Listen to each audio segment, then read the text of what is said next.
మన బైసిప్ కర్ల్స్ అనేది అందరు కొడతారు.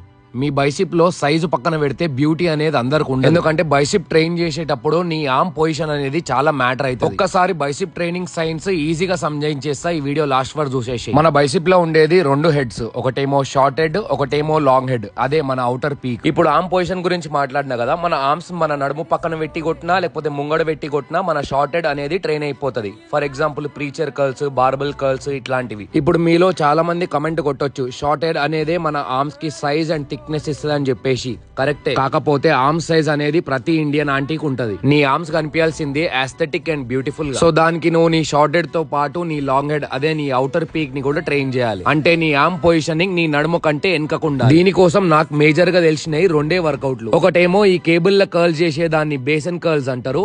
ఇంకొకటేమో డ్రాగ్ కర్ల్స్. ఇది బార్బుల్ తోనే కాదు, డంబుల్ తో కూడా చేయొచ్చు. బైసిప్ సైన్స్ ఓకే గానీ ఆర్మ్స్ లో ఎక్కువ జాగా తీసుకునేది ట్రైసిప్స్. దాని మీద ఒక జబర్దస్త్ వీడియో నా ప్రొఫైల్ లో చేసేసిన, అది అస్సలు మిస్ కాకూర్రి.